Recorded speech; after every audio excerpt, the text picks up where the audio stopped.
नमस्कार, मेरा नाम प्रकाश है। आप टुडे बिहार न्यूज देख रहे हैं। जातीय जनगणना को राजनीतिक मुद्दा बनाकर सबसे पहले बिहार की सियासत को गरमाने वाले आरजेडी सुप्रीमो लालू प्रसाद यादव के आधे अधूरे काम को अब नेता प्रतिपक्ष व उनके बेटे तेजस्वी यादव पूरा करेंगे।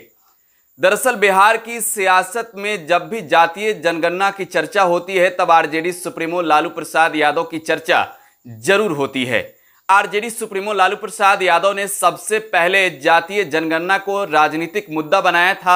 इसके बाद अन्य राजनीतिक दलों ने भी आरजेडी सुप्रीमो लालू प्रसाद यादव के साथ चलने का ही फैसला ले लिया, चाहे जनता दल यूनाइटेड हो या फिर बिहार में भारतीय जनता पार्टी ही क्यों न हो।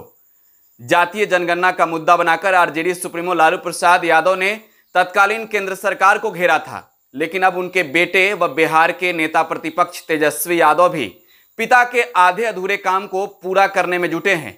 बिहार की सियासत जातीय रणनीति के तौर पर ही तैयार होती है और नेता प्रतिपक्ष तेजस्वी यादव एक बार फिर से अब सरकार पर हमलावर हैं, जातीय जनगणना की मांग कर रहे हैं।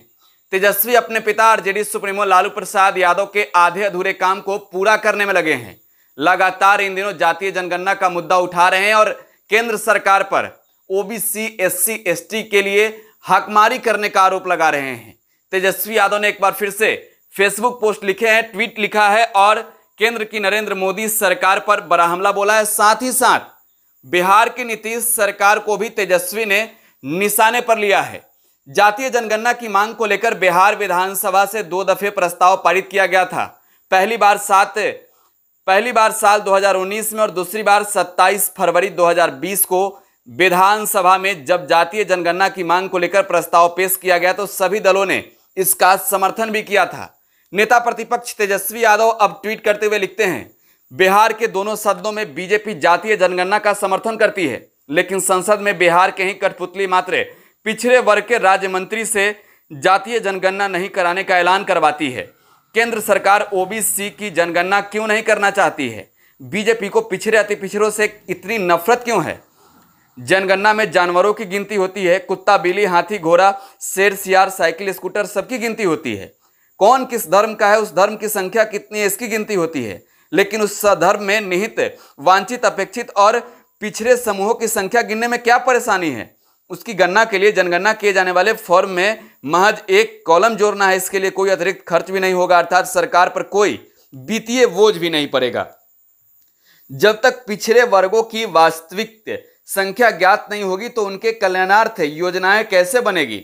उनकी शैक्षणिक, सामाजिक, राजनीतिक और आर्थिक बढ़ोतरी बेहतरी कैसे होगी? उनकी संख्या के अनुपात में बजट कैसे आवंटित होगा? वो कौन लोग हैं जो नहीं चाहते कि देश के संसाधनों में से सबको बराबर का हिस्सा मिले? जातीय जनगणना के लिए हमारे दल ने लंबी लड़ाई लड़ी और लड़ते रहेंगे। यह देश के बहुसंख्यक यानी कि लगभग 65% से अधिक वंचित, उपेक्षित, उपहासित, प्रताड़ित वर्गों के वर्तमान और भविष्य से जुड़ा मुद्दा है।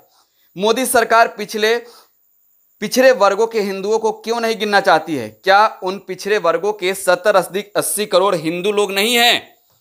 नेता प्रतिपक्ष तेजस्वी यादव ने केंद्रीय गृह राज्य मंत्री नित्यानंद राय के एक बयान को साझा किया, अखबार में छपी खबर को साझा किया, जिसमें साफ तौर पे कहा गया है कि जातीय जनगणना नहीं हो सकती। और तेजस्वी पूछ रहे हैं कि क्यों नहीं हो सकती है? सिर्फ एक कॉलम ही तो बढ़ा देना है। क्या वो लोग हिंदू नहीं हैं जो अति पिछड़े हैं, जो एससी एसटी से आते हैं? क्या वो लोग हिंदू नहीं है? नेता प्रतिपक्ष तेजस्वी यादव ने पिता के आधे अधूरे काम को पूरा करने का अब जिम्मा उठा लिया है। आप टुडे बिहार न्यूज के साथ बने रहें। धन्यवाद।